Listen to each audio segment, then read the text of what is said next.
it's Tim Kellis. Thank you for joining me.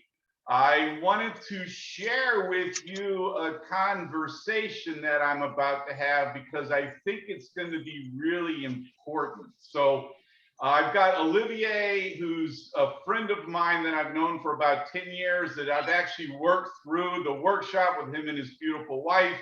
And Joseph just attended my seminar on Saturday.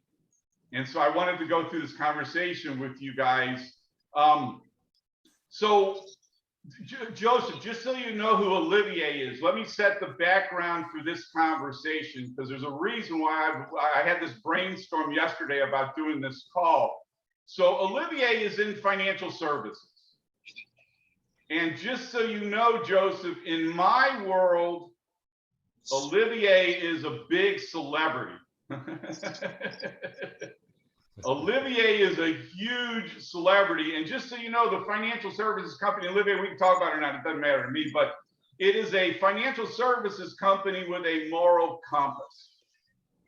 And that is kind of an oxymoron in the industry. So it's really beautiful, you know, what Olivier's been doing. So first question, Olivier, how many licensed agents do you have on your team?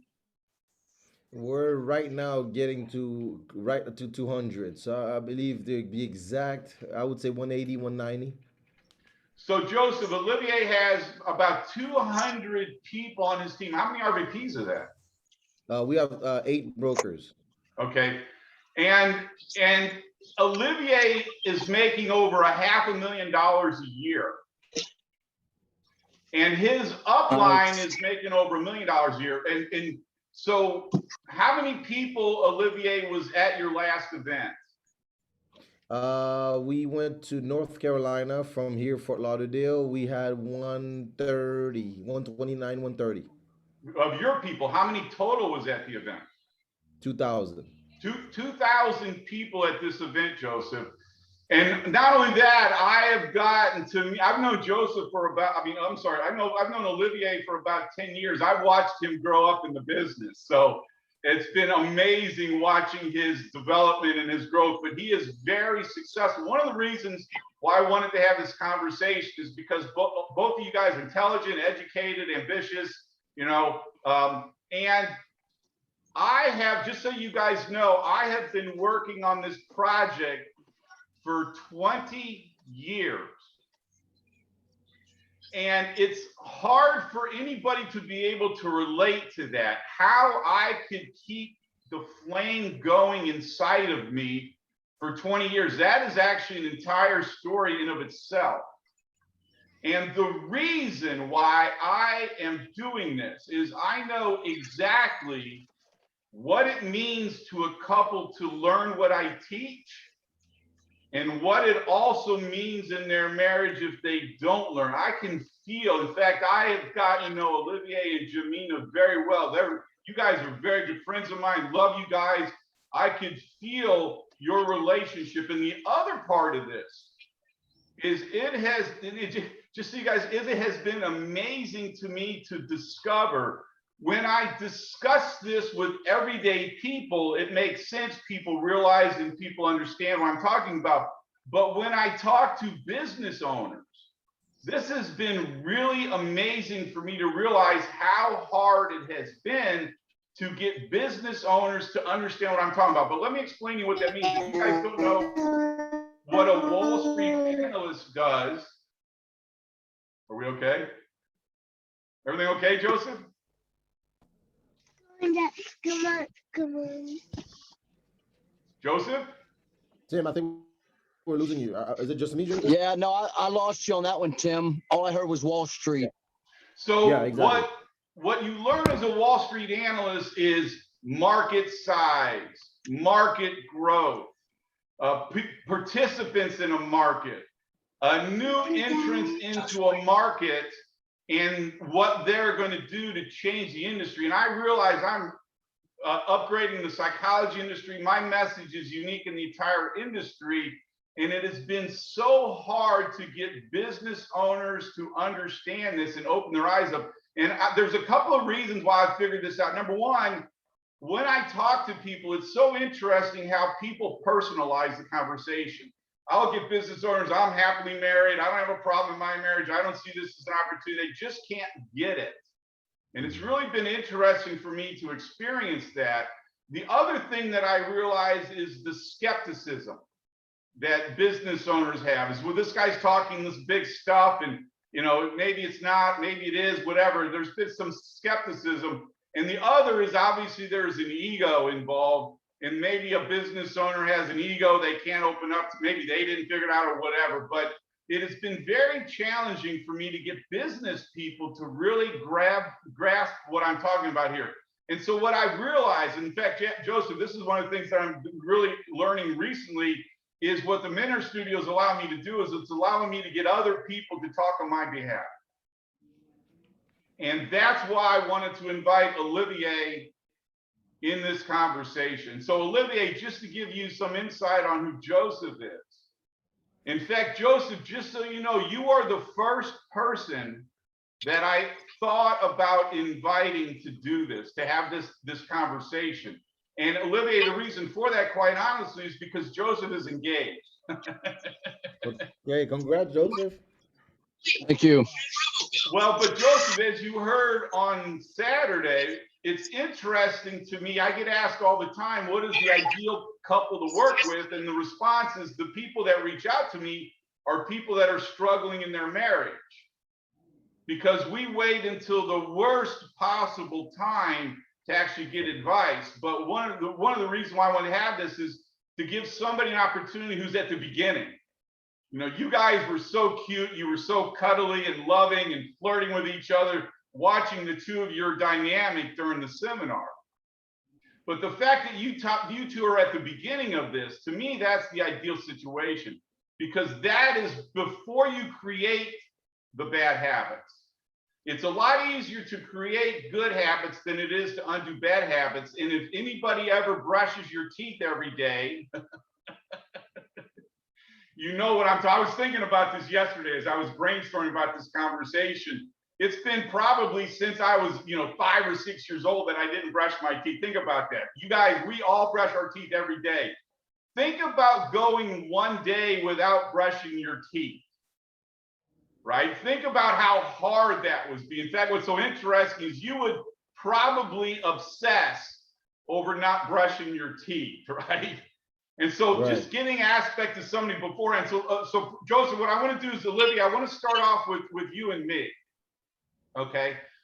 In fact, just so you know, Olivier, a couple of weeks after you guys finished working with me, I saw a picture of you and Jamina going on vacation. So Jamina and I were actually messaging each other back and forth, because one of the things that I find interesting about couples is that they fight on vacation. And one of the reasons why they do that is because they are in a new ritual. I mean, they're in a new rituals. You get into a routine with your relationship, and this is like where boundaries are set up, which I don't understand logically, but you guys get used to, we don't bring this up, we bring this up, the whole notion of boundaries in a relationship. But when you go on vacation, you're in a different routine. And so Jamina said that in fact, I don't think you guys had the kids with you. So I think it was just you and Jamina. And so I knew exactly you guys are on the right track. You guys are going to have a great time. And we were joking about how much fun you guys are going to have because you guys are on vacation with each other. And so to start off on just the conversation, Olivier, one of the conversations that you and I have, and Joseph, I want you to understand where I'm going with this, is Olivier, remember when you called me during the workshop? Mm-hmm. One of the biggest things that I teach, and Joseph, you heard this on Saturday, is the relationship with the parents is the most significant factor in the relationship with your spouse. And again, as you guys heard me say, the reason why I believe I can do this is because I forgave my parents when I was 25 years old. And so, Olivia, I don't know if you remember this conversation, but you called me up and go, wait a minute, let me get this right, Tim. Is this what you were trying to say to me? Is when Jamina would bring up her childhood stuff, and again, this is no criticism on anybody, but you were like, I would ignore that. I wouldn't really understand what, the significance of her bringing that stuff up. And again, one of the things I go through for Olivia and Joseph as well is one of the things that we have to be careful of doing as guys is shutting down. And Olivia, you were like, I now realize so that when Jamina brings up these things, I'm here to comfort. In fact, it's one of my favorite posts on my group. My job is not to fix you. My job is to hold your hand while we fix each other. And so that's what I think you really got in that conversation is now you are aware of when Jamina's bringing things up so that you could be the loving husband and care for what she's saying and be there to help her as she's going through these issues. And again, you have your issues, she has, we all have issues. That's what you're doing is you're holding your partner's hand while they mature through these processes, right? Isn't that what you would say we were trying to get at with that conversation? Yeah, I mean, it was more of I guess, realizing that when there's what we call the venting, like when they're venting. I mean, us guys, we're quick to. I mean, at least me, quick to give solutions. I'm action oriented. I want to give you help. I think the concern is being brought up for help. When really what I didn't understand is what she's bringing up, or her concerns, her frustration, not necessarily at me, but at situations that may relate to me. And then eventually through it all, I could hear, like you said, her childhood. I could hear the stories that we spoke about, the different things that have happened. And as I'm hearing these things, I realized that at that time I didn't just listen in and have the thought of, wow, I understand it. I can see how those two relate. I didn't understand that more and more, and that's what we spoke about the other day. Yes. And so what I'd like for you to do again, Joseph, Olivier and I kind of caught up on Friday, and he was going through with me some of the things that he and his wife learned from working with me through the workshop. And so Olivier, I like you talked about some of those things, and I won't put words in your mouth, but if you don't mind, could you go through and just explain to Joseph really the biggest takeaways that you and Jamina have taken away from the workshop and how you guys actually implement that in your marriage on a day-to-day basis? Right. I guess I can just use an example of a friend of mine, and then Joseph, you can see what I'm speaking of, I guess, based on what Tim is asking. So, uh, so a couple, so the young lady grew up where mom and dad, neither one of them drank, neither one. And the guy kind of grew up more, not, he doesn't have any drinking issues, but here and there he likes a good time. Long story short, there was an uncle, however, of that young lady who was a drunk, right? He drank a lot and all that good stuff. And then they got in some situations. Now, also, uh, she recently, now years later, recently, maybe 2 years ago, I had a cousin that got in a car accident, and he was in a coma for a long time. So now what happens is in the last year or two, anytime he gets a sip of alcohol, it brings her back to that subconsciously, and then she gets mad at him for having a good time. On the other side, he has just a beer or so, and then he'll go now where he'll, let's say, if he drives in another time, because he's driving too fast, she gets upset at him because he's losing control. So those two things make him look like, what? Since when was I a problem with my driving or drinking? We've been married together. We've been married for a while. We've been together for a while. What really is happening is that she's finally reliving her youth. And so now that she's reliving her youth and the traumatic experiences of what happened, she's passing them on to him. So it's not even him the issue, it's more of a youth the issue. And then instead of getting to understand and learn each other more, she's frustrated that he won't listen, he's frustrated that he's being attacked, and here comes a problem. He feels attacked, she feels like he's not listening, but really she's not understanding that she's fighting the wrong person, and he doesn't understand her enough and remember a story or ever heard a story to understand that she's not mad at him, she's just reliving what she went through. And with love and the whole patience and understanding, it'd be better, a better process. And you were also talking about the Hitler story, Oh the yeah, the control Microsoft part, a story. 100%. You were in Tim's book, Joseph. He talks about how Hitler. There was a couple that Hitler was controlling, and then they had to live a certain way based on what Hitler meant. So he followed them left, right, left, right, left, right. And the problem with these stories, with that situation, is that there's no way that family could be happy because Hitler has them under their thumb. So now Hitler has them under his thumb because he doesn't think highly of them. So he thinks they should be this way, they should be that way. So he's controlling them. And now, how could two people love each other when one doesn't think the other one is smart enough to think, and the other one thinks, well, I'm never, it doesn't matter if I think or not because I'm never, my opinion never matters. So the whole Hitler example here is to show that somebody could in a relationship be so controlled, or the other one be so controlling, that the other cannot feel loved, or my perspective may be that I'm being controlled, and how could I eventually keep that loving flame in that situation? Now the parallel now is that the story of Microsoft in the book, I promise you, reading it, Joseph, I was getting annoyed. You know, Tim is my buddy. I was getting annoyed. I'm like, oh my gosh, when is this story gonna be done? But what I realized, Joseph, was this. It was because he was teaching us that a great company like Microsoft took time. It didn't happen overnight. It didn't happen from night and day, right? I mean, they say overnight successes sometimes happen after 10, 20 years. You know, so the deal is, in that situation, the Microsoft example was, it takes time to learn. Me, I'm very impulsive, Joseph. I'm the guy that I want to talk about it right now, deal with it right now. Hey, no, stop what you're doing right now, right now. And what happens is I get passionate. I may get angry because I want to get it done right now. The whole, you know, let's punt and let's talk about it later doesn't make much sense to me. And quite frankly, talking about my side, I had a friend that committed suicide. So in my opinion, it's that I've realized that now the because my friend committed suicide, I may not have a shot at fixing, and that's how I record every situation. That because my friend committed suicide, it may always be my last time, which I have to let go of that, and so it goes counter to the Microsoft story in learning somebody and all that good stuff. And you also joke that you and Jamina will joke and go, here's another Microsoft situation, right? You guys have that as a saying between the two of you now, that a problem you guys are having doesn't need to be solved immediately. Yes, sir. Absolutely. Like the patience part. I mean, the statement I was telling Tim, I hate Joseph, is patience is a virtue. I cannot stand that statement. You know, like, but I'll tell you what I've learned in my marriage is patience. I'll tell you what. So yeah, man. Right. No doubt.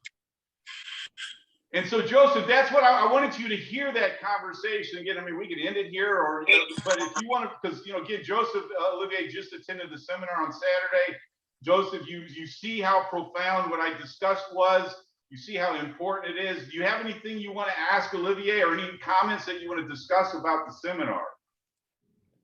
No, not at all. I mean, it was really great information. And just to kind of give you an insight, Rachel and I, you know, we kind of did everything backwards, you know, where, you know, most people, they meet and they, you know, they fall in love with each other. And then, you know, for the first 6, 7, 8 months, it's all that dating honeymoon stage, and there's no arguments. And then they finally start to get to know each other. Well, we kind of started doing that after day 8. You know, the arguments started, all the unhealed childhood trauma started. You know, we make a joke that our first 7 days was the greatest, you know, until we met. And, you know, because it was nothing but on phone conversations. We were praying with each other, sharing our past history and things.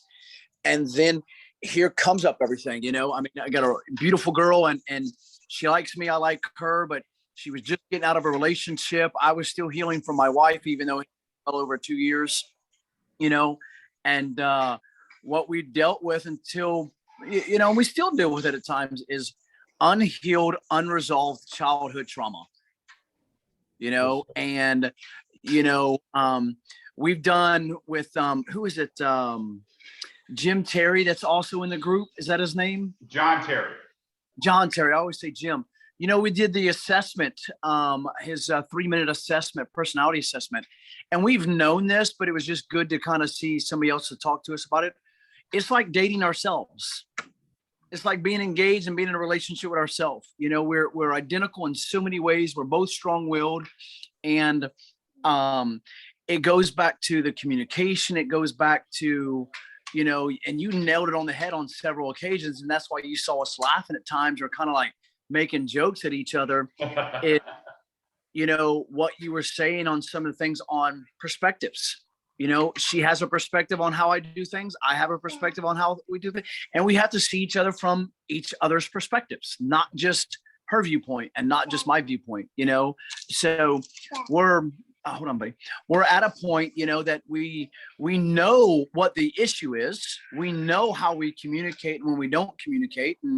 And Olivia, you're right, man. I want to fix it now like most guys, and I'm passionate, and my passion gets loud, and my loudness gets, you know, the best of me sometimes. We know what our problems are. It's just sometimes we don't know how about going about fixing it or going about addressing it, you know? And so, I mean, what, you know, her comments after the workshop on Saturday is just like, this is good stuff. This is what we needed to hear. And you mentioned about, you know, men being in their feelings and women thinking, or vice versa, you know? And I noticed you guys laughing when I said that. yeah, because it's 100% true. And it's like, we know these things. And that's why it was great to come from a psychological standpoint, not just a spiritual standpoint or a behavioral standpoint, because we know that stuff. We know what we need to do. It's just when it happens, addressing it. And, you know, it was funny because that was Saturday. Thursday, we had a big argument over stupid stuff, you know, and then, you know, she's kind of going through some trauma issues right now where she's been having nightmares about me pulling a gun on her and shooting her. Okay. And we've never had an interaction like that. Never, there's no violence in our relationship, you know. No risk of you shooting her? Yeah. You know, she had issues with her narcissistic ex-husband of him being abusive. And so now she's at a point that, like, when I walk around the house, if I walk around the corner and she doesn't hear me coming, it scares her. Like, I'm talking about like overreaction, like, oh my God, why would you do that? I'm like, what do you mean? I'm just walking around the corner. How can I not walk around? And then I would react. So we sat down and we're like, okay, how can I help you? And she's like, you know, when I'm having these moments, you know, it's just like, I really just need a hug and an embrace. I'm like, well, I don't know when you're having the moments. Can you just tell me, hey babe, I'm having a moment. I don't need to know details. I don't need to know what's going on if you don't want to share it. I just need to know that you're in a moment, you know? And so a lot of it's just outside of things. When things calm down, we're phenomenal communicators, phenomenal. It's in the midst of it. It's in the midst of the discussion. It's getting to that point of, you know, when the heated discussion or the argument happens, it's stopping it beforehand.